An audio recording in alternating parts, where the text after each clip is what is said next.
Lundi 16 juin 2025, vous écoutez les programmes du studio Kalangou. Tout de suite, le journal dans une présentation de Mokhtar Hamadou. Au sommaire de cette édition, à l'occasion de la journée nationale des ONG célébrée ce 16 juin, le ministre de l'Intérieur a dressé le bilan de leur contribution au développement national. Au forum sur la coopération sino-africaine tenu la semaine dernière, la Chine a annoncé son intention d'accorder un accès sans droit de douane aux produits africains. Plus de détails dans ce journal. Le Niger célèbre ce 16 juin la 4e journée nationale des ONG et associations de développement. À cette occasion, le ministre de l'Intérieur, le général de division Mohamed Toumba, a souligné dans une allocution que le nombre des organisations est passé de 60 en 1990 à plus de 4000 en 2025.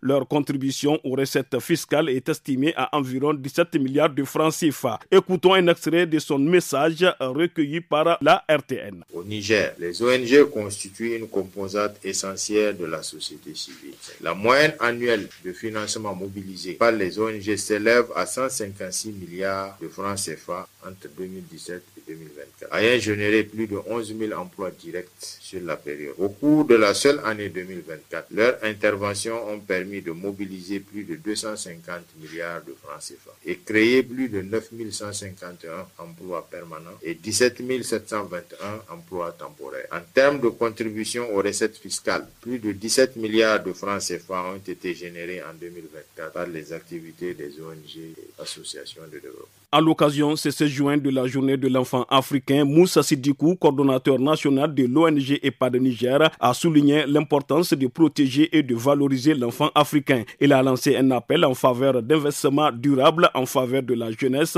afin d'améliorer ses conditions de vie. Plus de détails au micro d'Abdelwahab Imourou. Le comité exhorte les États à faire l'introspection, la revue des progrès qui ont été réalisés depuis 2010 à aujourd'hui. Est-ce qu'il y a eu des avancées? S'il n'y a pas eu des avancées, c'est quoi les blocages? À l'horizon 2055, la population infantile africaine va atteindre le milliard, ce qui va représenter 40% de la population mondiale. C'est dire le défi que l'Afrique a à faire des investissements colossaux pour que ces enfants-là puissent être des responsables de demain. Nous avons l'agenda 2063 de l'Union africaine. Nous avons l'agenda 2030 de l'Union africaine. On ne peut les réaliser que s'il y a des investissements conséquents qui sont faits aujourd'hui et maintenant. En bref, la Chine a annoncé sa volonté de supprimer tous les droits de douane sur les importations en provenance de 53 pays avec lesquels elle entretient des relations diplomatiques. L'annonce a été faite le 12 juin 2025 à Changsha lors du forum sur la coopération sino-africaine. Pékin prévoit un accès à tarif zéro sur 100% des produits de ces pays au marché chinois, à l'exception de l'Eswatini qui maintient des liens avec Taïwan. Cette mesure reste toutefois conditionnée à la signature d'accords bilatéraux avant son entrée en vigueur. En bref, toujours l'antenne d'Alit de l'Office central de répression du trafic illicite des stupéfiants a présenté ce matin aux autorités départementales le résultat d'une importante saisie effectuée la semaine dernière. Il s'agit de plus de 100 kilos de cannabis pour une valeur estimée à plus de 20 millions de francs CFA selon Cheibou Ibrahim, chef d'antenne de l'Octrice. La police a également interpellé 6 personnes et saisi 2 véhicules de type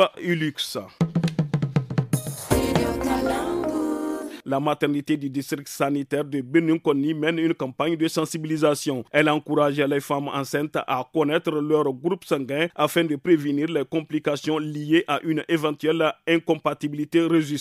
Écoutons Madame Aminou Hadjaraya, responsable du service au micro de Haruna Ibrahim.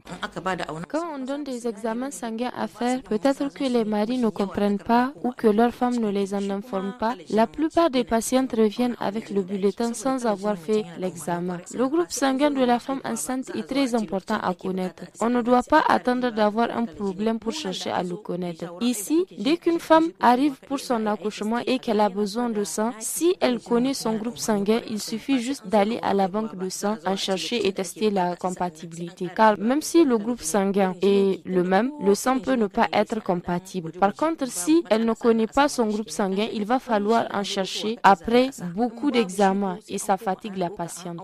Fin de ce journal, merci de l'avoir suivi, à bientôt.